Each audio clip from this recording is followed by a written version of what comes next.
the world champion or similar? No, he Yes, said I that's was already similar. undisputed at Smoke, Yes, 147. what you got? yes, that's Undisputed and similar. world champion is I not was the Go ahead. already same. What you got for undisputed the at folks, Smoke? 147. I mean, on 140. I want to be undisputed again, so I can be two division and 140 undisputed at 140. So he said that How was is his that? sole How motivation. is Then. that Is that what he said? saying that all I ever For wanted to be knockout. is a world champion? Now, how are those two things Nah, For bro, similar? knockout. that it's not. He know it's not. He's just trying to argue for his man. But go ahead, Smoke. Let me catch these super chats real quick. Yeah. Shout out to Big Dog Willie. Hashtag Con and Goat. Hashtag TWT with the $2 in super chat. KO has a point according to Con. Con is never wrong. I know you rocking with Amir Khan heavy. Shout out to Schizo Paul with the $5 in super chat. Says Kate Abdo referenced the Andre Ward interview quote, and Crawford still lied. He didn't change his mind or forget. That's all I'm saying, bro. Like, that's why I can't have conversation with some people, because you won't even admit what's right in front of you, bro. You try to make excuses for that man. But let me go to Smoke Well, and let me you go to Jerome King. But, Smoke, go ahead, bro. What you got for the show, man? I was just gonna say, like, just to move this conversation forward.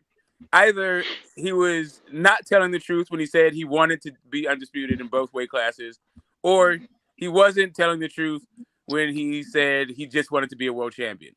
Both of those things, they don't exist in the same universe. They just don't. Like, so one of those statements, he's not being truthful. If you want to just look at my man, like trying to take him at his word, I don't know how you do that after that thing. Like, it's not like he came out and said, "Oh yeah, all the statements, all these interviews, I got it wrong. At one point I did want to be that thing, but now I'm at the end of my career. I'm not motivated necessarily by the same things, and just move it for just pick it up from there. But that's would show integrity in my book. But like this, just trying to say contradictory statements, and now we're supposed to be at each other's throats about this dude's character and his word. I don't know. It just seems like a waste of Yeah, time. but when did he say it was his sole motivation, though? I don't remember Bud saying this is my sole motivation for being in the sport, being undisputed. You can have both, right? The point You is, have to- Jimmy, he but said, they I contradict each other. never said that, bro. That's the point. He didn't say This is that my ain't the only motivation. thing I said. He said, I never said that, bro. What Which if is he When did he forgot say it? knockout? He could have forgot knockout. Come on now. Yeah, well, I yeah, mean, that's cool if he forgot, but that means bro. he didn't want to be that, right? Well, it's Well, kind of maybe It egotistic not. to wasn't spin the really block. like But that then was back how to you like. forget? Listen, I remember And the this things I is really where wanted to y'all be, at right? with me, bro. Like, how do you forget something that you said was your motivation? Yeah, Like, exactly. stop, Like, bro. Like, stop all this lying and shit for this man, capping for this dude, bro. How you want me to believe? And that's where you got to use your own common sense. What you want me to believe is that knockout, he ain't lying. He could have just forgot. So somebody that's supposed to be this sharp in the ring, all this IQ y'all tell me he got, how he a shrewd businessman and he's smart and he done forgot some shit that he said Who was said his he's a motivation. true Get the businessman? fuck out of here, bro. I Ain't never nobody well, said like he was the a true goal for his businessman. career, like I literally the never goal for said his he was a career. He's true like, before I businessman. retire, I want to be Come on, dog. undisputed. Like, this is his legacy, and he forgot. He's a boxer. That's what he is. A great boxer. mean, I never but that's said he all he was a. said. I never said he was a great But it's not what he businessman. because of said, what I though. That's said. all. Oh shit, Never man. That's said he pretty was much a what I true said about businessman. Bud, and you're telling me that I was Shaq. coming out for you. You came for me because of what I said about Bud, and now Rachel, you're you saying that did. he's not. So which one is it? Chance, you But could have shut down Rachel, the Terrell Spence argument Does, because quickly, man. does But Bud even have his own promotional outfit? His own boxing promotional outfit? Yes or no? I think he I does. don't, I'm pretty sure You're he does. wrong. He had I back don't think he boxing does. as his damn promotional outfit. See, why do you guys keep talking to me like you guys know anything? And all of this is on pen and Don't, ink. don't throw me in there, Rachel. That's Terrence all Again, by Rachel, himself. how much was he gonna make in the fight, Rachel? Rachel, under the contract, how much was Bud gonna make? Wait, don't move the goalposts. I'm asking you. You I'm just told asking you me. a I think question. he has his How own much was promotional. Bud? Jesus, like you're telling How me, much was he he's gonna make, all Rachel? this How and much all was he that. gonna He make, couldn't even put on his own promotion. You know why? He doesn't Rachel? have a boxing promotional license in the one state that he freaking lives in. He had to hire Bash Rachel, Boxing and use their license. Why how is much that? If money? you're going to tell me that he is the man, he's I this and never he's that, said he yes. was a In true the ring, businessman. Who said in the that? ring, in the I ring. never Why are said you he was coming a at me true. then? Why are you coming I'm at me for I'm every single coming thing at that I you. said about I'm Bud, coming at which I you, said Rachel, all I said is because that he you was told green. I Rachel. think I'm he's a shoe coming at you. You businessman. said he should have signed the contract. Should he have signed That the he's contract? green. I I'm Yes. said that asking. he was green. Yes, That's he should have exactly what signed I the said. Should he contract, have bro. signed? Okay, Yeah. okay. I'm gonna give you a chance, Yeah. Rachel. Should he have signed the Okay, go ahead. contract? Yes or no? Should he have signed that Should contract? he have, Yes or no? I'm As a asking should you he a have boxer, question. signed the contract Yes. to The fight?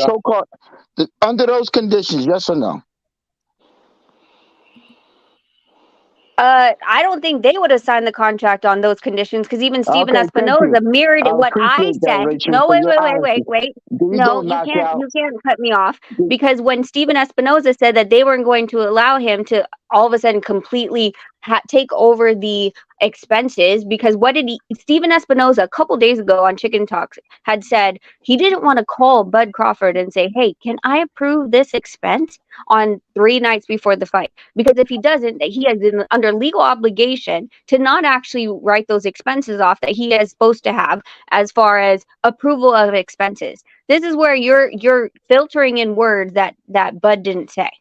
But here And this we is go, where you're trying Rachel. to save him. So Rachel, so how could we? How the best way that they could have Let me catch you is super by chats giving real him a quick. guarantee like he Let me gets catch every you other super fight. chats.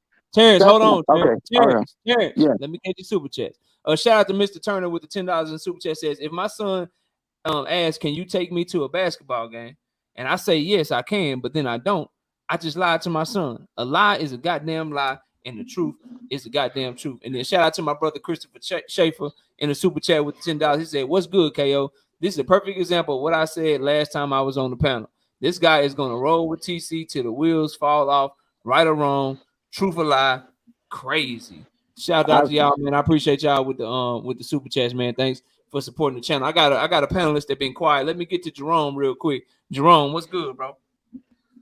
Yeah, what's good, Knockout? What's good to everybody else here? Mrs. Donaire, salute to you and your husband, the champ. Salute to Get This Smoke and everybody else up here. Peace, But we gotta call it down the middle here, especially when it comes to this whole Terrence Crawford debacle. And honestly, I'm quite tired of it. I mean, I'm just ready for this to either sign for the fight that you agree to or don't. And then Spence can move on. I'm tired of hearing about it. This man said he agreed to the terms. I mean, he said it in that live stream. What are we arguing? We're arguing about, oh, he should have gotten a guarantee. Oh, he didn't get this. Oh, he didn't give transparency. Oh, he couldn't control expenses. He agreed to what was in the terms. He agreed to what was on the term sheet. Sign the contract. That's it. That's all that's left for you to do. Why is there even an argument about it? It shouldn't be, and you're right. But I got another question. For Terrence. Terrence, was Terrence Bud Crawford lying when he said he agreed to everything? And I've answered that, Knockout. Come on. Yeah, you did come my question, bro. I I've said noticed that. I'll answer your question in a minute, Jimmy. I ain't hear you. Okay, But I got Terrence. Was he lying when he said he agreed to everything? It was an oversight. But if you want to call it a lie, call it a lie. Call it a lie. It's an oversight. Was it an oversight from the first or second lawyer? If you want to call it a lie, go ahead and call. Y'all love calling that man a lie, but he's not going to fight for free. He wants lie, bro. Knockout wants this man to fight for free. If he agreed, to fight for free. Terrence, if he agreed to everything, why they need to negotiate again? Because y'all want to, because he thought about it and said to himself, shit, I ain't fighting for free. What the hell, 35%? That could turn to 25 or 20%. You know what I'm saying? Come on, man. You're doing a terrible job. Can I respond to this, KO? Can I respond to this? I'm fighting for free. Let me catch y'all want a Bud to fight for free. Let me get the super chat, Jerome, then you can respond to him. Then Jimmy said he got a question for me. I'll answer his question. But shout out to Chicken Talk, my brother. Y'all go sub up to him and sub up to Rachel Donaire. Thanks, Rachel. Donito's channel, man. They doing great work over there too. Sub to everybody that got a channel, man. We support our content creators over here. But anyway, shout out to Chicken Talk with the $2 in super chat. He say Steve Bash pulled out the fight the week of. Damn. And then shout out to Rick Jones with the $5 in super chat. He says salute to the real. Go ahead and respond to him, Jerome, and then we'll go to Jimmy for his question that he got for your boy Knockout, man. Go ahead. All right, cool. So this Terrence guy, he's saying that Terrence Crawford didn't want to fight for free. So it's clear he doesn't understand how the no guarantee contract works, because you don't fight for free. What boxer fights for free? How do you know, sir? Because I know I have a cousin who used to be a fighter. Okay. And So he how used much to was fight Terrence for no gonna make, guarantee. bro? Bro, how much Terrence was gonna make that fight? Give me a number. Give Whatever me a figure. whatever the percentage was he agreed to, bro. He's Give me gonna a get figure. The dollar amount, sir. The dollar amount. How much is he gonna make? Give me a No dollar one amount. knows that except for the people who Okay, are putting the okay, contract sir. together. Okay, you lost. You're done. You don't know the dollar amount. You're It could have been done. You zero. don't know what Okay, you're It could have talking been about, hold zero. on a bro. second. You do realize that Terrence himself didn't. He said he walked away because of the date, not because of the guarantee. Like he said he wanted a guarantee. So he He was gonna agreed fight to for no free. guarantee. So he's Everybody gonna fight agreed for to no free guarantee. potentially. Terrence said they showed him some numbers. He agreed to those numbers. What he wanted was Right. veto power and transparency. Well, The he said transparency No wasn't a one expenses knows too. problem. what those The So numbers veto he are power didn't say until was. the nothing people about at the expenses, table. sir. Wait, sir. So he said nothing about expenses. There was nothing about expense. And by the way, Showtime's president said there was many issues that were never addressed that Terrence had brought up, and they never No, got so So back then to him. who? but So one bro, one who is one Man, was lying not. then? Yeah, but one come of on, Somebody stop. Terrence lying, bro. Come on, Terrence one Crawford stop. said he one agreed of to Terrence everything, Stop. and now none you of telling Terrence me what Crawford none Showtime of Terrence Espinosa, Crawford's Stephen Espinosa concerns were said, bro. that he wasn't going to get paid Who at all. lying, bro? No, Somebody got to his be concern, lying, yeah, bro. Terrence Crawford No, it's never Errol said Spence. I It's was Errol going to fight Spence. for free. He never said that. He never Okay, said they were trying to get sir, me to fight for I'm free. exaggerating. I'll admit I'm exaggerating, but we No, don't know what the you're 35. capping, bro. We don't know what the You capping. 35% Spence was. tapping, Capping, bro. It could man. have ended up You're really being tapping, bro. 20%, Spence fans are getting too 15%. much for It you. could We have don't been, Spence know but, tapping. based but on the Bud himself expenses. signed off on it. Bud was okay with that. The Terrence only Rowe thing didn't Bud tag you Or in he for had a wasn't, problem nothing. or with he was was him lying, not fighting in 2022. That's what Bud said. The reason why he said he or he walked was away, not, Well, not or he that was would because have of the been no lying. over a guarantee. year. That was But I one of the can't get issues. Terrence to No, call that's this what he man a said was liar the to deal save breaker. my life. That could Either have he been over. lying, Was that a either sir? he That was a. lying, or Stephen Espinosa They lying. Terrence, they who were lying? negotiating since May. Why couldn't they get the fight done before December? No. Either they had issues that were never addressed, like They Stephen did. Espinosa said, Yes. or Terrence Bud Crawford agreed to everything. It can't be both. Well, Steven Espinosa told you that. You think he's not a liar, right? Knockout. So you got to No, go because with I've been Steven. saying the whole time that the nigga didn't agree to everything, but you won't call him a liar. I've been saying the whole time that he went to go do something else and he ducking because he never signed the contract. Y'all been talking about how he agreed to everything. That's a motherfucking lie. So who lying? Is Stephen Espinosa lying or is Bud Crawford lying? Which one is it, bro? You can't have it both ways, fam. I know you want it both ways. You want to try to use Stephen Espinosa's words because you think it somehow helps your talking points and helps your argument, but you really just killed yourself because you're using his shit saying, well, Stephen Espinosa said there were issues. Oh, okay. So since he said there was issues and you using that to try to make the point that that's why the fight didn't happen, so how can there be issues, but Terrence Crawford agreed to everything at the same time? Well, I think the issues with the expenses, which the gentleman is saying that it wasn't. Okay, He's so saying the expenses but wasn't. that ain't that, I don't even care what the issue was. The point is But he he didn't don't want agree to to fight for everything. free. Knockout. I keep telling you that. Okay, He so don't- he lied when he said he agreed to everything. We can agree to that, right? Well, what I He can did agree agree to to, everything. I said it was an oversight. You said lie, whatever. No, he did I'll agree give to you that. everything, right? He lied. He lied, but it was a good. It was a Define good reason oversight. to lie. It was a good Define reason. oversight. Define the word oversight. What Because you when mean by he that? obviously when he looked at the contract, he didn't think that if he agrees to these expenses that he might not get paid. Maybe somebody looked it over with him and said, "Wait, bro, you might not get paid here because you don't have any say so on expenses." So then maybe No. that You was a said legitimate. oversight. Oversight means an unintentional failure to notice or do something. So you saying that he lied on accident? That he didn't read the contract correct. He didn't look at the contract correctly. So So if he's you stupid. want to say that's a lie, then that's fine. I So already said so that. he was reading the contract. He was reading the contract himself. His lawyers wasn't reading it. He was reading it himself. Right. The lawyers were supposed to do that. That's That what you true. saying? That's true. No. I'm asking you. That's what you're saying. That he was reading Yes. himself and he didn't Well, I'm understand. saying he said he had two lawyers. When he So had those two, which one I is it? Did don't he have know. two lawyers or was he reading it himself? He said he had two lawyers, so two lawyers should have So been how can reading he it. have an oversight because he didn't understand something he was reading if the lawyers was reading it for him? But I could have sworn that the lawyers told him not to sign it because of that.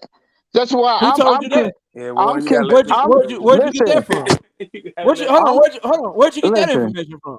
I don't remember. I know I heard that. Oh, I'm you not don't sure remember? where. Oh, all right. I'm not sure. All right. But what I'm. Shout out to But Mr. Turner back in the but the point. shout out to Mr. Turner back in the super chat. Hold up. Shout out to Mr. Turner back in the super chat with the $5. bro, if you said you agree to everything and sign and are waiting for the other person to sign, but you never sign, that's a lie. All I'm saying is this, bro. And then I gotta pass around the panel, Right. and I gotta get y'all last words because I gotta wrap the show. But let me say this, bro, You to get my everybody. question, Bro. bro. Oh No, yeah, come I on. got you, Jimmy. I answered your question before I wrap the show. But shout out to everybody, bro. But let me just say this, bro. And this is for Terrence and anybody else, bro. We gotta keep this shit real. Like if you gonna come up here, if you gonna participate, I'm for it, bro. But when you come with your talking points, when you come with the shit that you gotta say, bro, we have to be based in facts and logic, bro. And two things can't be true. You can't get up here and argue that Terrence Crawford, maybe he forgot this and maybe he forgot that, or it was an oversight. And then at the same time, point out that somebody is saying the same shit. You literally tried to make Steven Espinoza say the same shit that I was saying, that there were some issues, that he never agreed to everything, that he was a liar when he said he agreed to everything. You just believe Steven Espinoza, but when I'm telling you he a liar, you don't want to believe me and shit. That shit crazy, bro. Like I don't be understanding how y'all be thinking. But shout out to everybody. Let me see what Mr. Turner talked about back in the super chat. He says, let me see here. He says, question.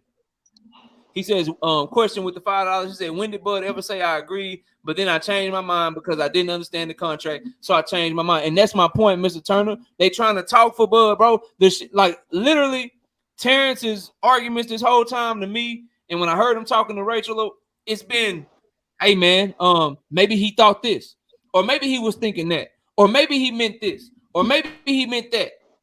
Like, nah, bro, like let's use what they say. But let me answer Jimmy's question, and then I'll get everybody's last word. Jimmy, go ahead. What you got, bro? No, I find it's really funny though about apparently Errol Spence is this harbinger of truth. A man that right after Crawford's fight was saying, "I'm spinning the block. Come buy my t-shirts." It's strap season again, right? Literally a couple of hours later, this dude was backdooring a Thurman at 154. Two lies right there. He didn't spin the block, and he fought Keith Thurman. And on top of all that, bro, this guy constantly comes all joking. When I threatened Terrence Crawford take 70-30 or no fight on the zone, that was me joking. Jimmy, what's your question? I gotta wrap the show. You said you had a question, bro. Yeah, was he Errol Spence a liar when he said he'd spin the block, right? Selling t-shirts, promoting the fight, but then a couple of days later he backdoor Thurman. He said he'd never fight. This guy swore he'd never fight Thurman, but apparently he's about to fight him. What did he say before he said he'd spin the block? Do you remember? Yes or no?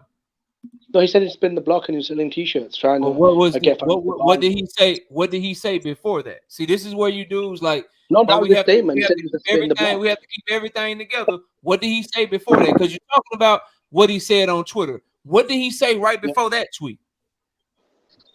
What did he say before that tweet? He said he was going to spin the block and fight Crawford again. Before he said something else before he said he was going to spin the block. That's what did he say before that?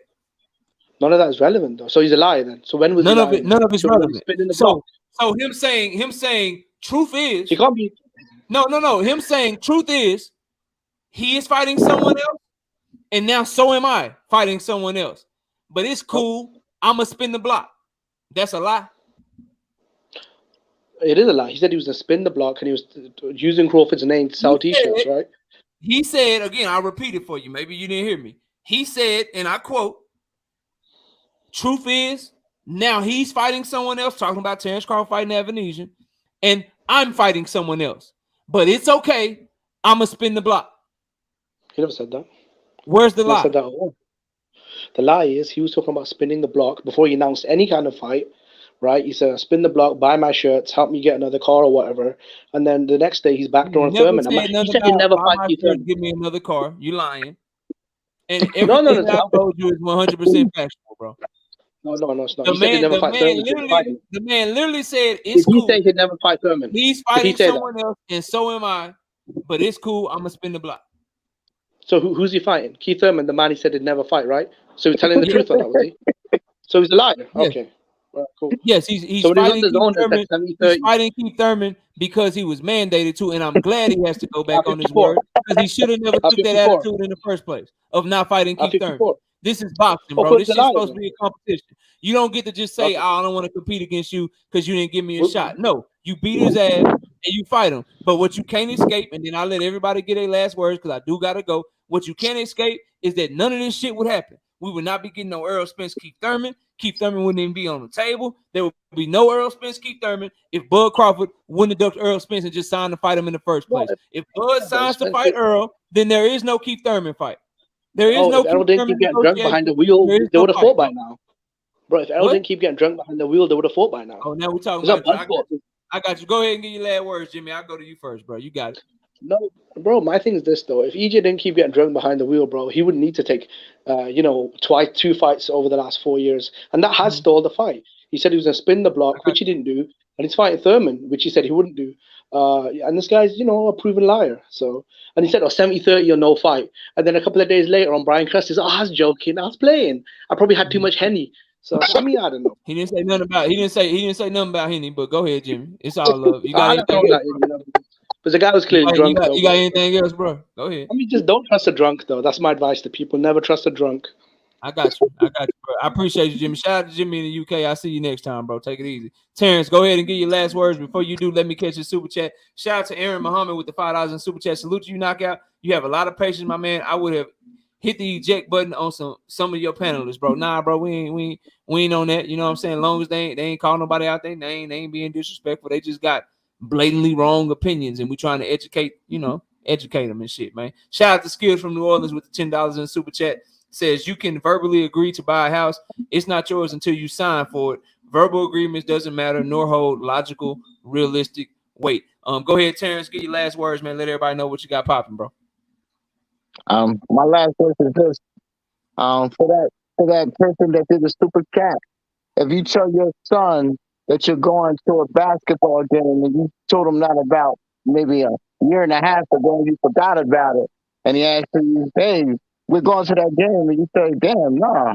And you really forgot about it. That's not a lie. So that's all I got to say. Thanks, Knockout, for having me on. I appreciate it. I'll be on again. Thank you. Waiting on that. I'm still waiting on the email. You said you won't smoke. Oh, you know I want to smoke. You know that. Still waiting.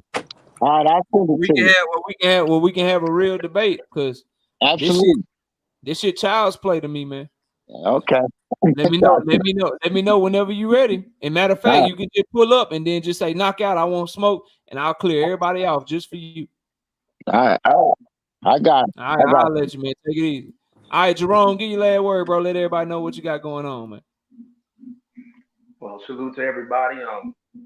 Honestly, I wasn't even gonna come up on the panel. I was just gonna enjoy the show in the back. But I swear, man, I'm so tired of hearing this discussion. If the man has signed the contract, there would have been no mandatories called because we have an undisputed fight. Undisputed trumps any sort of mandatory fight. If the fight would have been signed, there would have been no call for keeping. Point blank, period. But anyway, salute to everybody. Salute to you, Knockout. Can't wait for the next debate. I'm gonna be all over it. Thank you. Yes, sir. Take it easy, man. Shout out to Mr. Turner back in that super chat with the $5. Say, last one. There will be no argument if Bud signed the contract. Think about it this way. A true killer like Mike Tyson doesn't give up. Let's fight. Hey, man, I just want to see the fight, bro. Let me go to Smoke. Smoke, give your last word, bro. Let everybody know what you got going on, man. Man, thank you for having this live. I didn't realize the game had changed this much. All I got to do is not remember. So, so if I murder somebody, I'm get off because I don't remember doing it. If I cheat on the wife, it's all good. Shoot. I didn't remember. I don't remember those vows. What vows? Okay, I hear it. Let's see if I can get away with that shit outside this panel. See how my life turns out. But anyway, it's always lively discussion. Love being over here. Go back to your life. Till next time, people. Hey, Smoke, take it easy. I'll be hitting you up, man. I'm trying to find some smoke for you, man. I got some debates coming. I'm gonna hit you up, bro. All right, that's what's up. Peace. You guys be good. All right, man. Take it easy. And shout out to Big Money. Shout out to Big Money Walt Daddy Ice, man. Sorry I missed your super chat, but I found it, bro. And shout out to Miss Knockout for my wife for letting me know I missed it, man. She always looking out for her brother. But shout out to you, bro. In the super chat, he said when Bud Buddies make a point, I think he meant when anyone else make a point is no one was there to know what happened. Salute KO. Salute to you, Big Money. And thanks again in that super chat, bro. Sorry I missed it earlier. Hopefully you're still in the building to get your recognition, man. But I appreciate you, bro. Thank you so much. Let me go to Rachel Donaire. First time on the panel. Thanks for joining us. Her and Nonito have a channel, so y'all go sub to him. I gave him a rant, so Rachel, on your way out the door, you can drop your link and I'll put it up here on the what up, Rachel? On the thing for everybody. Hey, Deb. Thanks for having me. Great panel. Never been here, so was enjoying the discussion. I'm sorry I apparently drew someone out that wanted to try to kill me today. But it was fun, and I'll be watching your next episodes and stuff. And if that guy wants some smoke, he could always call me out. I'll come back. Already. All right. I appreciate you. You take it easy. All right, bye. All right, right side. My brother, he came up just for my this. bad, Let bro. me get my Man, there you go right there. Shit ran longer with my grandma than I thought it was gonna Oh run. man, you gotta take care of your grandma, bro. You good, man. Yeah. You know what it is, bro. man. Come You on, know what man. it is, man. Damn, I missed a good one tonight. I see. It was pretty cool, man. He dude just in here. Terrence came up here when the panel was full. He thought he had, you know what I'm saying. And Rachel did him bad, then I had to do him bad. It just these Terrence Crawford fans, man. If you ain't careful, you lose a brain cell sometime, man. And it ain't even just all of them. It's just some of them just, bro, crazy. Yeah, it's crazy out here, man. But go ahead, bro. What you your last words or your first words and your last words, man? Let everybody know what you got going or what's up, man. Man, tomorrow, man, we have my brother Major Key boxing. You know what I'm saying? Major Key will be live rocking with Right Side tomorrow. We had a great interview with Champion Hart. You know what I'm saying? So definitely, I think we're gonna have another great one tomorrow. And man, I'm excited for it. Damn, man, I wish I was able to jump on a little earlier. I need you to ask him a question. You need to ask him who he won't smoke with, and he need to bring his ass over here and debate somebody. Yes, sir. I will. Hey, shoot me a message so I'll remember to ask that question, but I'll definitely drop it on him, man. You know. Yeah, and Major Key, man, he gonna answer the question. So I look forward to see what we need him to come get that smoke. Tell him Black and Brown came over here. I need him in the building. I need him to come get some smoke. Oh, just smoke! So he won't Major Key. Okay, I'm gonna set that shit up, man. Hey, we'll work on it tomorrow, man. But man, shout out to you, Knock. Hey, as always, man, I would be remiss to not shout out Miss Knockout, man, for allowing us to. There she goes. She like, y'all hurry up now, shit. Y'all hurry up, cause we got Valentine's Day tomorrow, and he took out work. Y'all hurry up. Man. Oh, you okay, man. Y'all have a great Valentine's Day, man. I took out work for that shit, bro. I ain't mad at you, man. I'm letting everybody know you probably ain't getting. You might get one video tomorrow, but you ain't gonna be much. All right, I'm busy tomorrow. Goddamn, catch y'all on Wednesday. Go ahead. But nah, man, I ain't got nothing, man. Great show, KO, man. And I gotta go catch some of the playback because I heard Rachel say that he came for Rachel. I'm like. You don't go for Rachel. He came over and she know what she's like, talking about. Don't let her. I'm like, man, she can talk for herself. Hey, man, hey, man, great show, man. Much love to you, brother. And I'll catch you on Wednesday, bro. Yeah, I'll be there, man. Take it easy, bro. And I'll catch you tomorrow night. You said he coming by tomorrow, Major Key? Yeah, yes, sir. I'll be sure to share it, man, when you post it. But I'll take it easy, bro, and I'll talk to you soon. I appreciate it, bro. All right, peace. All right, man. Let me get this right real quick. One time for the one time. There you go. All right, man. Look, appreciate everybody coming through, man. Fun show. I'm glad that the Monday show is taking off and you guys are participating. So thank you so much. Be on the lookout for all of our predictions that we're doing this week. We got a Showbox card. We got a couple of the Zone cards we're doing. So if you want to get the predictions, the day that they drop, man, you got to join the channel. Otherwise, you ain't gonna get them to the day. As I said, man, this record right here, bro.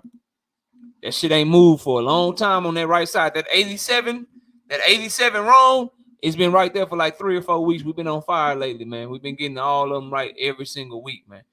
Every single week. Just go check the content if you're thinking that I ain't telling you the truth. But look, man, I appreciate everybody that came through. Shout out to my wife, Miss Knockout Boxing 86 TV, Zulu Lion, Don Jenkins Teach, AJ64, Devin Soneer, Big Money Walt Daddy Ice in the building. Who else? We got Mr. Turner, Dominic, Shawai Allah 77, No Evidence, Terrence Best Videos hopped up on the panel, Jimmy hopped up on the panel, Red O'Near hopped up on the panel, Smoke, Jerome King, everybody that came through and participated, man. I appreciate each and every one of y'all. Please smash the like button on the way out. Please go ahead and subscribe to the channel on the way out, and we will see y'all next time, man. Enjoy the rest of y'all day, and with that, we out of here. Peace out, y'all.